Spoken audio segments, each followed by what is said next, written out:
Already we can see Gangplank, Rek'Sai, and Thresher banned out. Yeah, you know, interesting bans. The Gangplank one is new. You know, that said, you know, we haven't seen much of him since his rework in competitive games, but I actually do think he has potential to be quite strong from what I've seen. You know, I think the area that he can control now with those explosive casks is so much bigger than it used to be. Yeah, Crit Plank is definitely something that we see a lot of these days, especially in solo queue.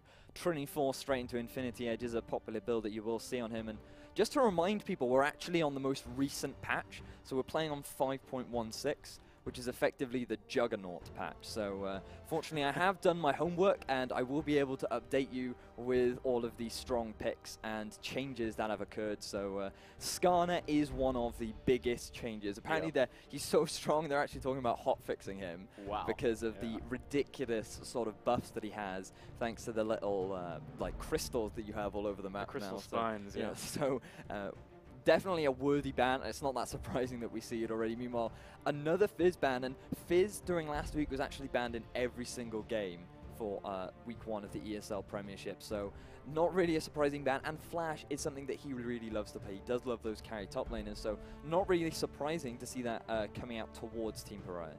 Yeah, it's interesting actually. Fizz seems to be a hot pick for a lot of the UK top laners. You know, if you look across like FM, for example, Tundra really likes it. It just seems like something they gravitate towards. Now, given the fact that you've got to ban a few champions that you didn't used to, such as that Skarner, we are seeing more of those power picks make it in. Elise, for example, was first banned or first picked pretty much every game when we were casting recently. So she's very, very potent. The fact that Exertus was able to pick that up early, I think, is a great boon to them. Yeah, I am definitely inclined to agree. Elise definitely risen in power. And as we've talked about quite a lot in the past, there are quite a few different ways you can build her. You can either decide to go with the full tank sort of Elise build and with her massive sort of base stats. However, we have to remember that this patch she actually had a bit of a nerf. Her neurotoxin, the Q, actually reduced from 8% of their current health down to 4%. So that has had quite a hit, and now I feel like that people will choose to go for more of the tanky rather than the damage, just because that damage isn't really as available as it used to be. So meanwhile, on the other side, we do see a Victor locked in as well as a Gragas. Now, Victor is another one of the champions that was nerfed this patch. His Hex Core, the stats have been reduced quite heavily, but I still feel that the nerfs weren't strong enough to completely remove Victor from competitive play. I just feel that he's been toned down a little bit, and I feel like he'll be a little bit easier to manage during the laning phase. And I think that's a great thing, to be honest. I mean, he was overwhelmingly strong up until this most recent patch, but you know, just taking a little bit of power off of his kit and his items is going to make it so that he is able to be strong and pickable, but not overwhelming. Now, the Gragas pick, I think, is kind of interesting because he was hovering over that Lee Sin, and I would like to see it because obviously he just received a buff, which, you know, given that the Elise is going to be going more tanky, given that, you know, a lot of tanky champions are in the meta right now, the fact that he now does bonus damage based on the target's maximum health is quite strong. I think people are maybe even underestimating that change. Yeah, that is true. Of course, it does require a very talented Lee Sin player because it only comes from the knockups that you get. So all those multi-mat knockups that we will see from the Dragon's Rage will definitely be a lot more impactful. Meanwhile, it does look like they're actually, I like the choice of summoner spells coming out from Exertus. But yeah, they have decided to lock in the Braum and the Vlad. And Braum definitely risen in popularity since the small buff that he had a few patches ago. And a lot of people regard him as kind of an S-tier rated support now with the amount of utility and how strong his laning is. So definitely a good pickup for the side of Exertus. And we see a Vlad pick. Now, in the past, I've known Imbolite to be quite a fan of that Vladimir mid. So I wouldn't be surprised to see it go there. And against the Victor, it definitely might not be that bad of a pick. With the sustain, it's fairly reasonable. So I do kind of expect to see that in the middle lane. Yeah, and actually, when you consider that, I mean, obviously Elise's damage has been nerfed, but it's still threatening enough that if she comes in for a gank in the mid lane and gets 15% bonus damage from Hemoplague, she's going to be doing a lot of work. So I think that is maybe a lane that is available to be ganked. You know, you get so much crowd control from the Elise, and you get so much damage from the Vladimir that I think they have a decent chance of getting a kill onto Bacon Piggy. So we'll have to see what they decide to do there. The last two picks that are being hovered over here, and I hope so much that we see this, the Mordekaiser and the Nunu. Now Mordekaiser, this is one of those juggernauts that just got buffed, like we were talking about earlier. But it got buffed in a weird way. For anyone who hasn't been keeping up with things, they've decided to make it so that he is best played in a duo lane.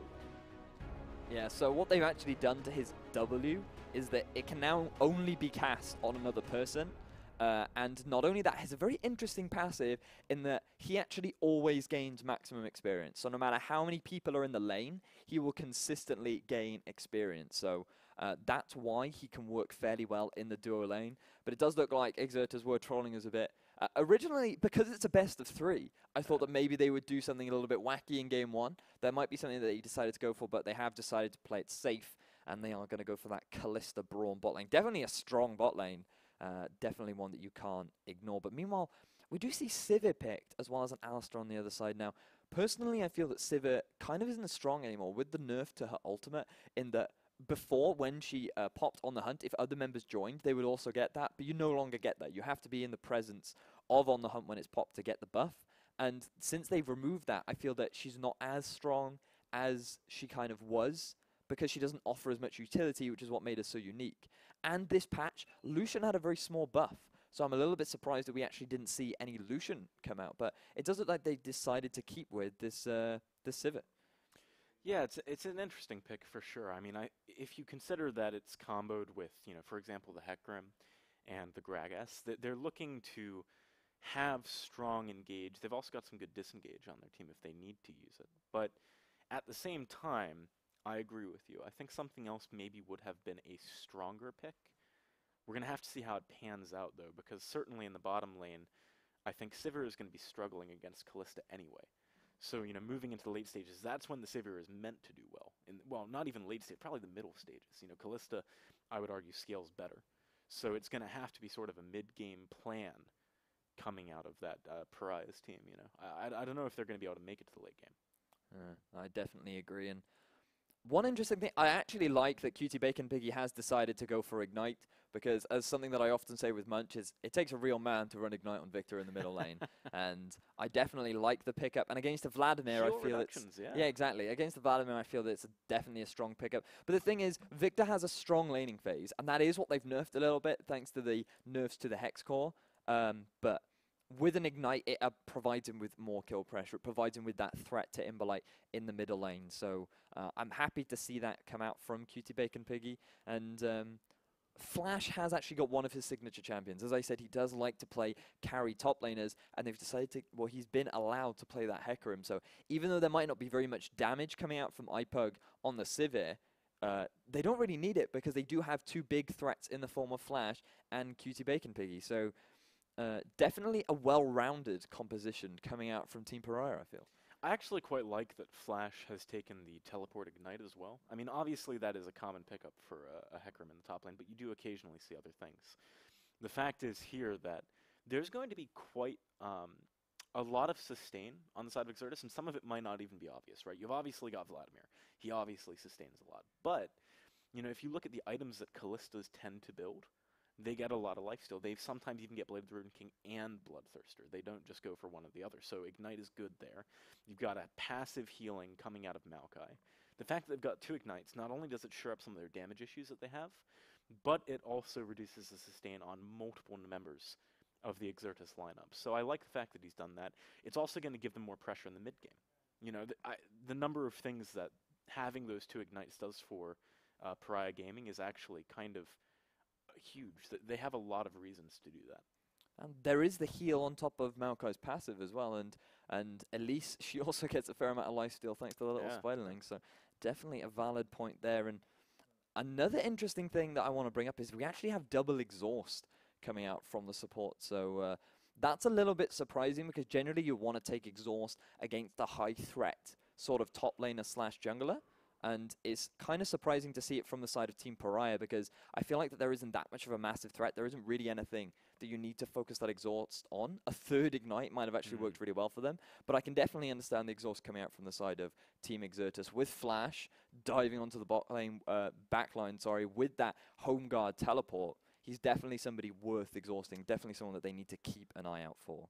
Yeah, I would definitely agree with that. I think the thing is, if Flash can get onto the back line, as it stands, it's going to be very difficult for Callista to deal with that properly, because in the time that she is feared, she's going to lose most of her health, you know, and then she's going to get maybe knocked back. You've got Gragas coming in as well, who could maybe set up a big explosive cask off the back of that onslaught of shadows. So I think having the exhaust is really going to keep her safe, and that's very important. So we will have to see how things pan out. We are just loading up into the game fairly soon. So we will be able to show you guys, obviously, game 1 of the day. So just to remind you guys, this is week 2 of the ESL UK Premiership. Today, in our first best of 3, we have Team Exertus versus Team Paria. And both these teams are fairly evenly matched. As I'm Best Support said earlier in his interview, he's feeling fairly confident. He's feeling that this first game is definitely a good one to start with for their ESL Premiership debut. And I'm definitely expecting a close series. So how do you feel the series is going to go? Do you think it's going to be a 2-1 or a 2-0, or what do you think? I'm inclined to say it's going to be a 2-1, just because of, you know, like you're saying, the teams are fairly evenly matched. And on top of that, given that it is a debut for Paria, you know, Exertus won't necessarily know too much about what's going on with them, so... also, you know, for example, I said I've been playing a lot with him late. Well, we haven't been playing League, so I know that he's been doing other things. Maybe he's a little bit rusty. We'll have to see. But yeah, I think it's gonna be a 2-1. As to who that 2-1 is gonna go to, that's the real question here. I'm inclined to say Exertus. I think their lineup is slightly stronger, but Paria do have the potential to make it work, and I think they could win 2-1. Yeah, it's definitely a possibility, and we do have to remember that individually, Team Paria have a lot of strong players themselves. I would argue that Exertus probably have a bit stronger teamwork, in the sense that a lot of them have been around the UK scene for quite a while, and they're definitely very familiar with playing in teams and playing at this sort of level, whereas I feel that this is quite a novel experience for Team Paria. I don't think they've played in many best of 3s, and I feel that Exertus might have an advantage in their ability to adapt going from game to game, and I feel that that might give them a slight edge, but I definitely agree that this could, it's very likely to be a 2-1 sort of series. Yeah, I mean, if you paid attention to the interview, you know, that Paria was talking about, he did mention that, you know, he thinks he has individually strong players on his team. Now, he chose his words carefully. He didn't say anything about teamwork, and I do think that's the one thing I'm going to be looking out for. Because things like vision control that stem from having good teamwork and allowing, you know, support to go forward with coverage from his team, for example, is something that I think Exertus, hands down, is going to have the advantage on. And as everyone always tells you, you know, vision control can be what wins you the game. Yeah, I'm definitely going to... I completely agree with you, and vision in the current meta is so incredibly important. I'm assuming early sight stones coming out from both junglers, and a common thing that you do see is your mid laners and top laners also going for that early trinket upgrade so that they can also assist in a lot of vision control. So fortunately, guys, we do apologize for that short delay. We will be jumping onto the Rift very shortly. As you can see on your screen, we do have Team Exertus Esports versus Team Paria for our first best of 3 of the day, and it's definitely going to be an exciting match. Oh yeah, I'm looking forward to it. And jumping straight into this game, one thing we haven't talked about thus far is if there would be any merit to a lane swap for either team.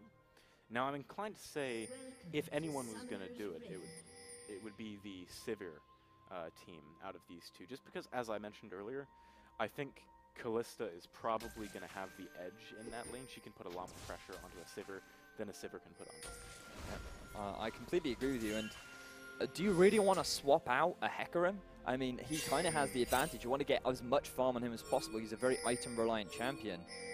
So I'm not entirely convinced that they will look to lane swap, but we do see Flash definitely being a little bit aggressive, getting some deep vision down, looking to see where they're actually starting out. But it does look like pretty standard starts for both teams, and this isn't really that surprising. No, absolutely not. I mean, it looks like both of these bot laners, if they go and take their respective early game jungle picks, are going to be set for a fight in the bottom lane. Now, I do think we might be expecting more ganks to come the way of Paria, just due to the fact that I think they have the ability to make it work better. Yeah, Gragas definitely is a strong early game champion, but we have to remember that the massive amount of mobility available from Elise is pretty incredible. That repel is just such a strong way to jump into the middle of a lane using those minions. Means that a lot of pressure can be coming down. But originally I said top lane will be the lane to look at, but once they locked in that Maokai, I feel that that lane suddenly changed from an exciting lane to a farm lane. So I feel that in this game, we should be looking at the bottom lane. I feel that, as you rightly said, that is going to be quite a linchpin in how this game is going to turn out. Because of how important Kalista is and how impactful she can be, I feel that that bottom lane is definitely going to be the one to keep an eye on. Absolutely, and it's one of those things where, let's say that iPugs is able to get ahead to begin with. Well, moving into the mid game, that's going to be very threatening. So they're going to have to deal with the fact that there's a strong Sipper on the enemy team, throwing the rest of her team into you, and someone like Kalista, if the engage is hard enough, she struggles with dealing with it. If it's a bit of a soft engage, she just keeps leaping away. But if Kalista pulls ahead, and you try and fight, and she's got, let's say, like a Hurricane, or just lots and lots of damage, that's going to be a big issue for the side of Paria. It definitely will be. Meanwhile, we can see pretty standard starts. We did have a bit of a double jungle early on, and something that I regularly go on about is that in the current meta, that's very important because of how often you will see lane swaps. And by doing the double jungle, you can always prepare for that lane swap. We can see Imberlite taking quite a lot of harass in the middle lane, but going to be able to lifesteal all that backup, so not really going to be that much of an issue. But where do you think the early ganks are going to come out? Where do you think both teams are looking to pressure in this early game? I think the big ones are going to be sort of towards that bottom lane and the mid lane. Flash, I mean, he is really pressuring onto Chriso right now, so I wouldn't be surprised to see some support coming to either of those two. But in the middle lane, because Piggy is just constantly pushing Imberlite into his tower, it's going to be hard for a gank coming out of Memes. Maybe on the flip side, we might see something coming out of Dan. They are both hovering around the mid lane at the moment, but no one's really being able to make an impact. On to bot lane, though, is where I initially said I expect to see most of the action. Both of these supports have a lot of crowd control to offer a jungler when it comes in addition to the fact that you really want your AD carry in this matchup to get, so it makes sense to put pressure. It definitely does. And you can already see that in the top lane, Flash putting so much pressure down onto Callisto. He has it through Pop Ignite. Yeah, he is going for it here. Chriso is taking a lot of damage. He tries to actually turn around, put it back on the Flash. Flash is out of mana. I don't know if he's gonna be able to go for this, to be honest. He might have gone for this a little bit too hard, in fact. Chriso turns it around. Flash overestimating what he was capable of there. Yeah, I can't believe Flash actually continued to chase that with no mana, and Chris pretty much completely outplayed him. He managed to get a really nice flash, kept him alive at the very edge there, and that's going to be first blood heading over to Exertus already. And oh, it does look like Chris might be a little bit caught out, but he is going to get away from that, and bit of a misplay there from Flash. I've got to be honest, that's what it boils down to. Past that Flash usage, it's confusing because the player's called Flash too, but past the Flash uses of Chriso, I think the chase needed to end. There was not enough mana to make it work.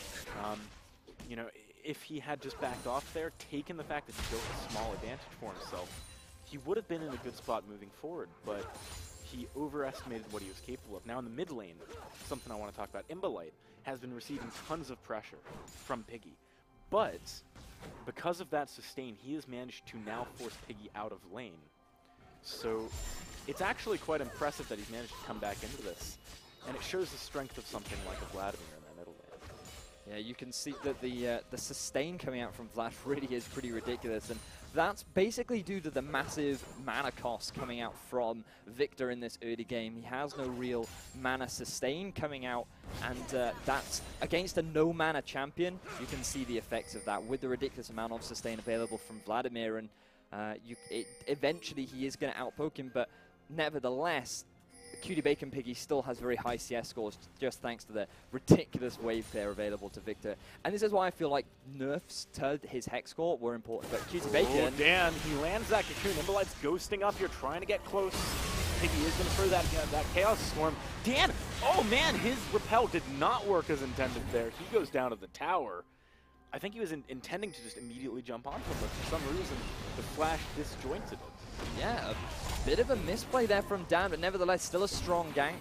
They do force the Ghost out of Imbolite, and they manage to pick themselves up a kill onto Cutie Bacon Piggy. And now with both of his summoners down, he needs to be really careful, because the amount of pressure that's going to consistently come out of Dan is going to be a big problem for him. And if Vlad gets rolling, the way he scales into the mid and late game, he's going to have a massive impact coming into this mid game. And for the side of Team Paria, I feel that their mid game is actually very important, because if Victor isn't strong, these Drake fights are not going to go in their favor, and that's the point in the game that they need to take advantage of.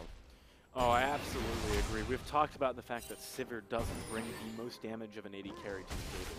If they then fight a Drake and Victor is also not bringing enough damage, they're really going to be relying on Flash. At the moment, given that early death he had, he might not be the best person to rely on.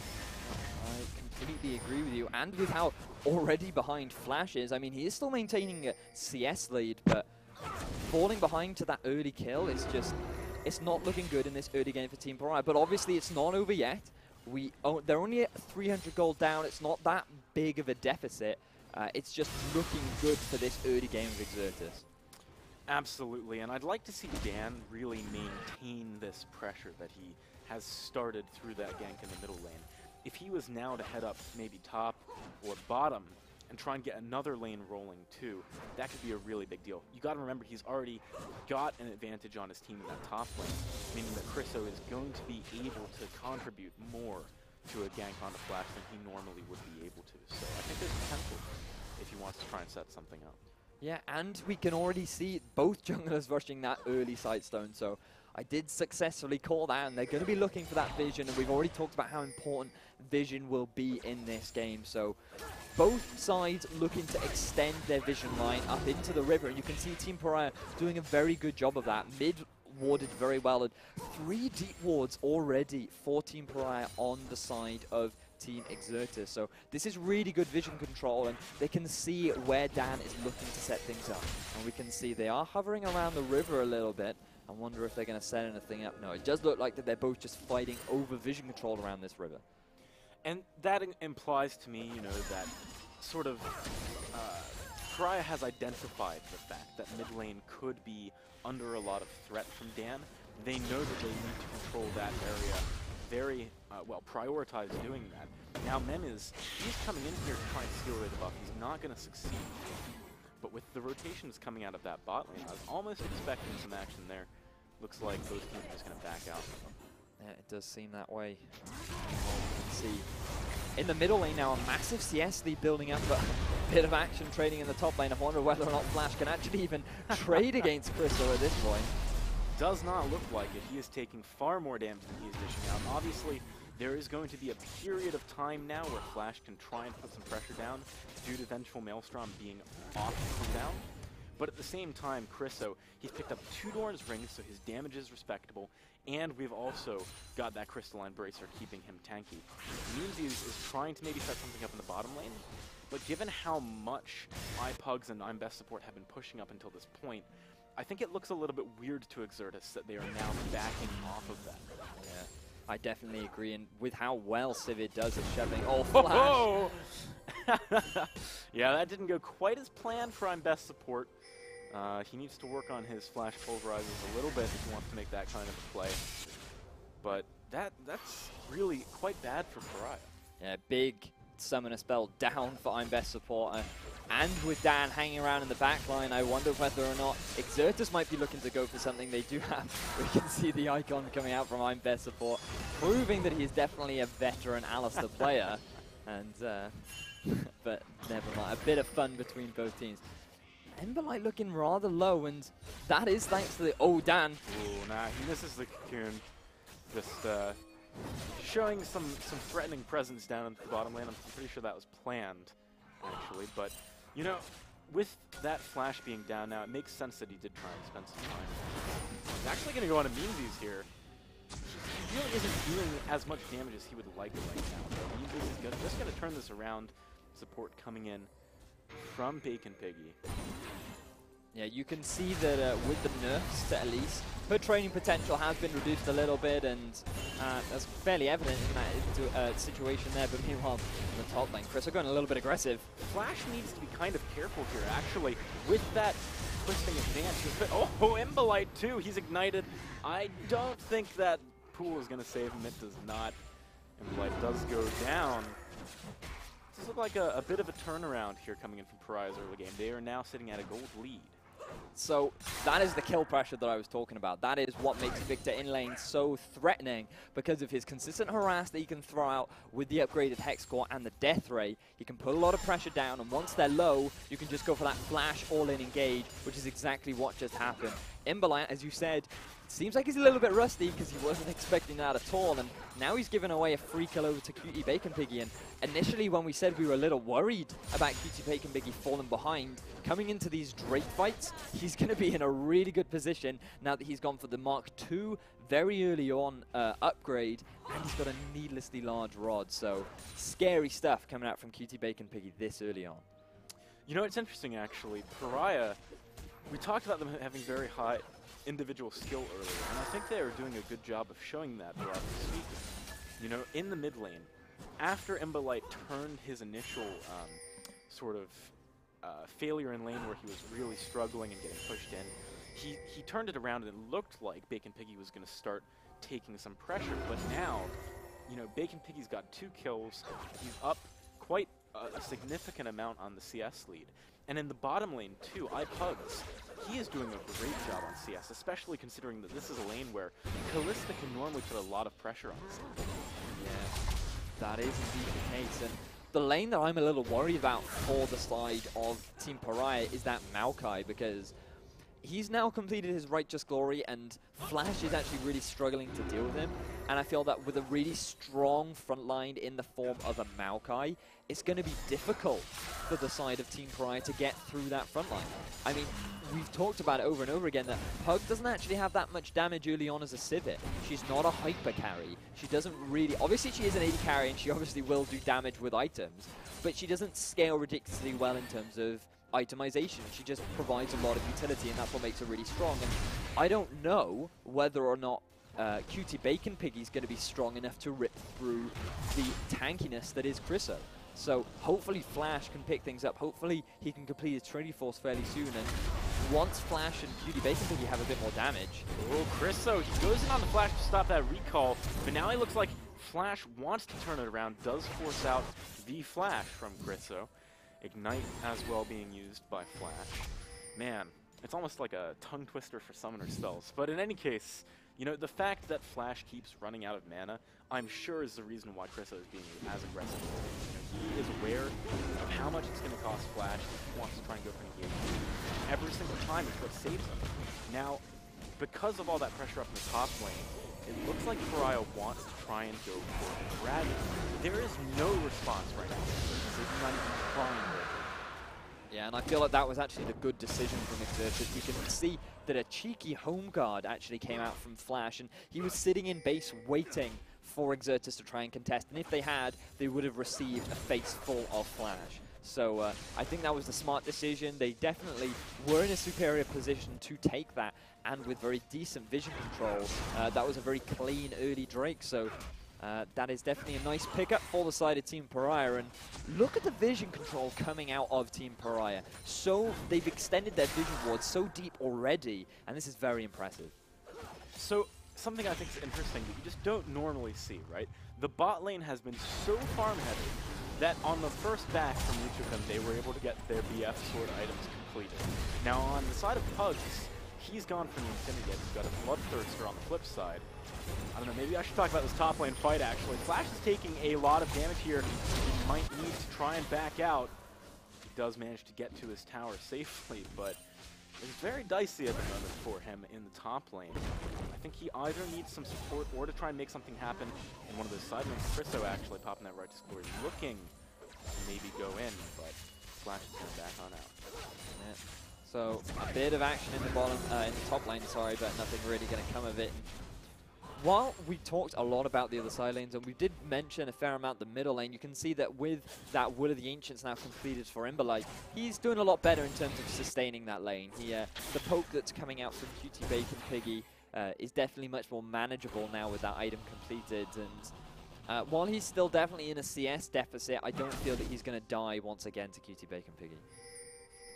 Yeah, I'd agree with that. I like what Chriso did just there, by the way. We should talk about that for a second. He sat in the bush making Flash think that he had recalled, but is actually going to be pushing up the tower here instead of going back straight away. And considering that there's already home guard boots on Hecarim, I like that play a lot because he knows that if he just lets the lane naturally push, he's going to face a difficultly positioned wave when he gets back to lane. Chriso does. Yeah, that is definitely true.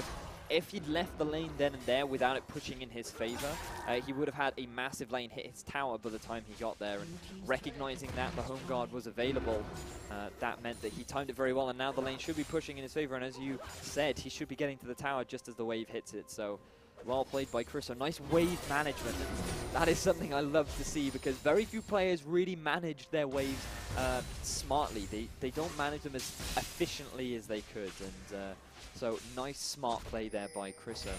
Meanwhile, we do seem to have a bit of a stalemate at this point in the game. Most of the trades coming out for Vision, and we can already see now Pink Ward being cleared out for the side of Team Paria. But a fairly slow start, and I suppose that's kind of what we expected. Yeah, I mean, neither one of these teams has an exceptionally strong early game. You know, on the side of Paria, they're mostly looking to make their move during that mid game.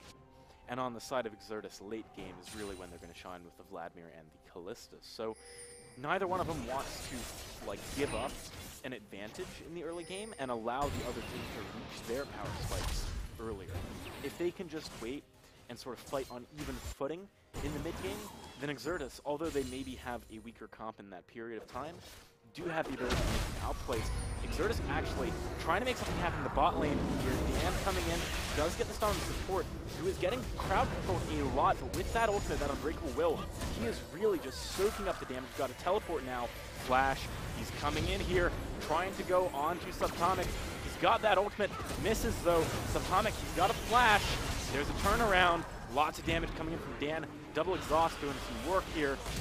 But Imberlite has used this time to rotate support, is gonna go down. Meanwhile, we've got Chriso in the top lane getting ganked by Bacon Piggy. He is so tanky though, this is what you were talking about earlier.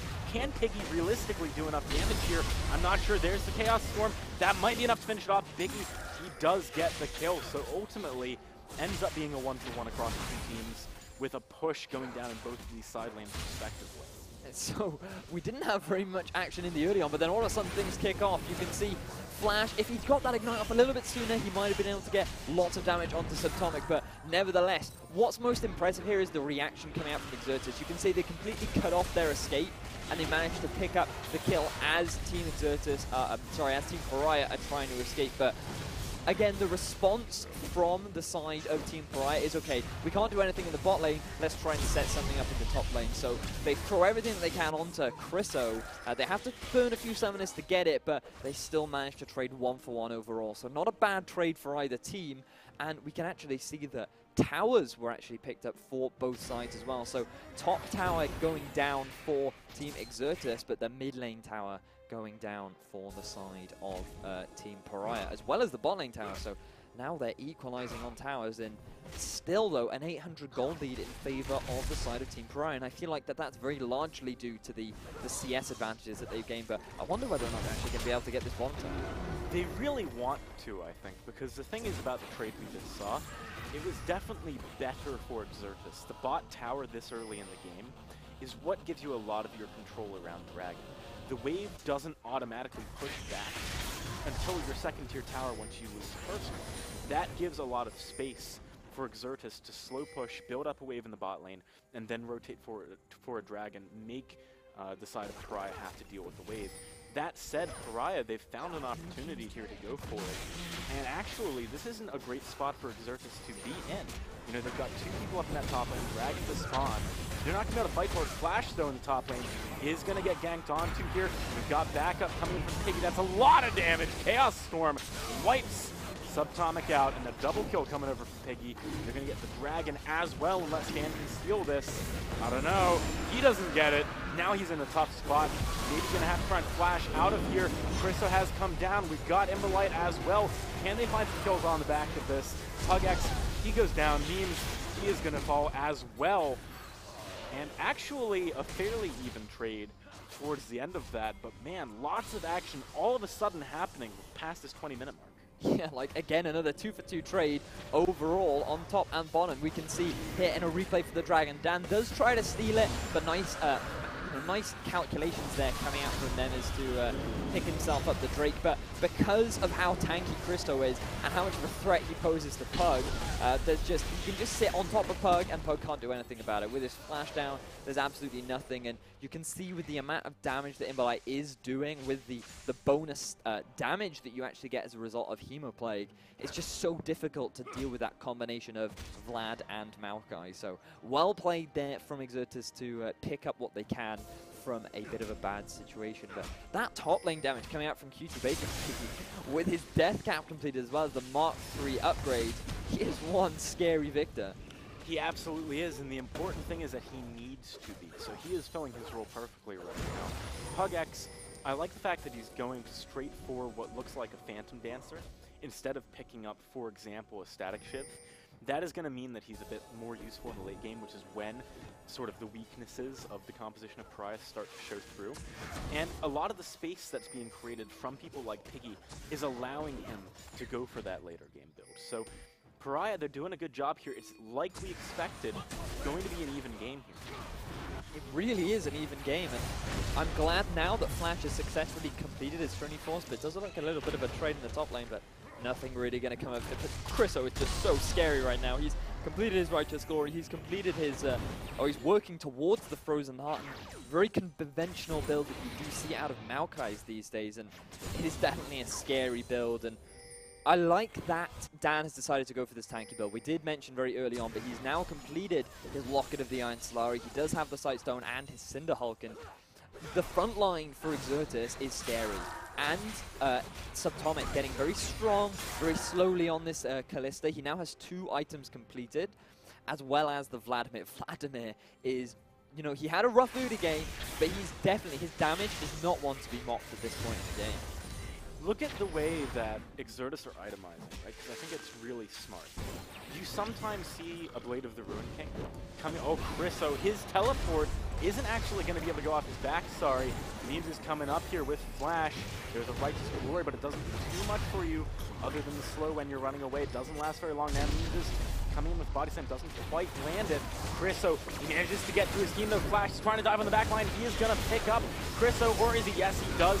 Now we see Biggie coming in here with a great Chaos Storm, doing a lot of damage here, but Imberlight's keeping him off the back line, and Exertus, they're doing a great job of turning this fight around. 1 auto attack left is going to pick up Piggy, and support and Pugs, they're just here a little bit too late to make a difference. So in that fight, we will have a replay coming up on your screen, but the main thing there is how tanky Chriso is. Look how long he's tanking both Flash and Nemes for. He is just doing such a great job, and it gives plenty of time for his team to catch up. Flash pretty much has to dedicate absolutely everything to picking up that kill just onto the tankiest member, and that means that Subatomic has free reign over the rest of the team. He's just throwing out that free damage, easily ripping through the tanks on the back line, and again, that gives plenty of time for then Imberlight to join the fight, and Imberlight can then start doing his own fair share of damage. And at this point, I actually feel that Vladimir has outscaled that of QT Bacon Piggy. With the completed Abyssal Scepter, with the completed Will of the Ancients, he has so much magic resist that I feel like QT Bacon Piggy is actually struggling to hit through the tankiness that is Imberlight. And the thing from Exertus is they actually have such a strong front line. They have Vladimir, they have Elise, and they have Maokai, as well as a Braum, which means it's so easy for Subatomic to get so much damage off. And the impact of an exhaust onto Flash means that it's really difficult to Flash to solo out the backline of Exertus. That is a very good point. I think, you know, the itemization, like you mentioned with the Abyssal Scepter, but also things like that Locket of the Iron Solari, the Bloodthirster, are great pickups by Exertus against this team. Piggy is the one they need to be scared of, especially moving forward. So what they've done is they've invested in items that are going to deal with that later on. Bloodthirster Shield is great against bursts. That's a large part of what Piggy offers. You've also got the fact that they've got AoE magic resist coming out of the lead, and some magic resist coming out on each of the members respectively. They're going to be doing a good job of dealing with Piggy later on. It's going to be down to Sivir to make stuff happen. Lucius, though, might get caught out a little bit here. Exertus going into the end zone, trying to find some picks. That is some very tanky members on the other side. There's some Tonic's got to splash out of here. He just manages to get away from that Chaos Storm. And with that, they might be able to find an opportunity to disengage here. We do have the teleport, though. Flash coming in from the back line. He instantly kills Subatomic. And that spells the retreat for Exertus. They need to try and get out of here. Yeah, that started off with a really nice headbutt pulverize coming out from... Oh, this might be over. Yeah, he's going in with that Righteous Glory. Flash comes in. He still has Onslaught of Shadows. That is going to be a 3-man knockup from on best support. All of Exertus locked up in a big way. Piggy, he's running low on mana here, but it doesn't matter. He's keeping up the chase on the Dan. He is going to be able to do a lot of damage before getting out of that Flash. Trying to find the last gap closer here. Boomerang Blade doesn't quite land. They're missing a lot of damage that they need here. Support provides the easy repel escape there, actually, for Dan. But Flash, he wants it anyway. He gets stunned up. Boomerang Blade can't go far enough. And Paria chasing maybe a little bit longer than they needed to, but ultimately a very good comeback fight from them. I think in the end there, they overcommitted just a little bit, and they should have just gone for that free Drake, but nevertheless, they should pick it up. You can see that while they're following up, Flash still had his ultimate available and held it long enough to land it onto 3, and the follow-up headbutt pulverize coming out from Line Best Support was fantastic. Locking up 3 members, holding them in place long enough for the follow-up from Cutie Pagan Piggy for iPugX was just so good, and that is the threat of their composition. They have such a good follow-up engage, and it's just such a strong composition the longer the team fights are drawn out. The consistent damage coming out from Flash, the consistent damage coming out from both Cutie Bacon Biggie and iPugX is such a massive threat that if Exertus don't get the fights that they want, they turn out like that. Now, we see a 3-0 Dragon advantage in the favor of Team Paria, and they might be looking for this 5th Drake win condition. You know, to be honest, I think that's a good thing for them to do. They are going to struggle more as the game progresses, but 5th Dragon would be an equalizing factor. So it would bring them back to a point where they can straight up fight with a late game Exertus. I do think that Exertus probably are not going to want to let that happen, though, as you might expect, and they're going to be trying to do everything in their power not to let it. There's the Righteous Glory. The Piggy, he gets cocooned. Oh, this is bad for Paria. He goes down immediately. There's a knockup onto on best support. Unbreakable Will can only keep him safe for so long. Imbolite just running through the team, doing tons of damage with Subatomic. That's a quick 2 kills, and they could either go for a tower here or maybe that Baron. Yeah, unfortunately for Cutie Bacon Piggy, he should have recognized that that vision had just been cleared out for the side of Exertus, and he then puts himself a little bit too close to the bush and ends up getting caught out. And that is a massive risk for the side of Exertus. Their whole composition is that of catching out with a Righteous Glory, with the single target lockdown of Elise, of Chryso on that Maokai, of Wiz on that Braum. It's just so easy to pick out a single target and drop them, and unfortunately for Cutie Bacon Piggy, with no defensive summoners, it kind of leaves him out to dry, and with that Void Staff now completed for him, that is the target that they need to be dropping, and if they can consistently repeat this process, Exertus are going to come out ahead in these fights. Yeah, and you know, we can actually see Team Paria, interesting stat here you've got up on your screen. Average KDA for the whole team is 6.3. That's actually very high. Yeah, it's an incredibly high KDA, especially for, even though they came in through the lower bracket, to maintain that sort of statistic is definitely impressive. And do remember, guys, that if you do have a favorite team, if you are here supporting one of these 2 teams, that you can vote over on the ESL site. That should be available to you in the chat if you want to go over there and vote. Please do vote. Remember that you are supporting the teams and you are supporting the ESL UK Premiership. So definitely a good thing to do. So thanks again, guys, for your support. So we can see now that Exertus is building up a healthy gold lead, a 1,500 gold lead in their advantage. And coming up into this, I wouldn't be surprised if they might be looking to get vision around this Baron, maybe trying to bait out Exertus, get them into a fight that they want, and maybe they can get a good pick and come out ahead.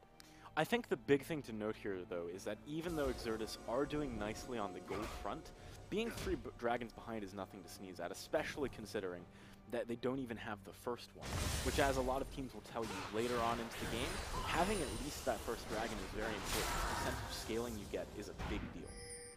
Yeah, it indeed is, and you can see now Exertus doing their best to extend their vision line. They're trying to move it up into the enemy jungle, but Paria might be looking for a pick themselves, but very smartly Exertus not going to push their vision too much. They do realize the advantage that they have, and this is important with teams. You have to recognize what sort of a lead you have and how deep you can push up your vision, because if you try to overextend that vision, you're going to get caught out and you're going to lose. But Cutie Bacon Piggy, yeah, he is maybe in a bad spot here. Flashes away, but Twisted Advance follows it through. There is the Glacial Fissure as well.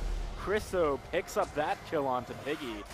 And man, Piggy in these last few engagements getting caught out like that is basically the worst type of catch for Paria. They need him to be alive.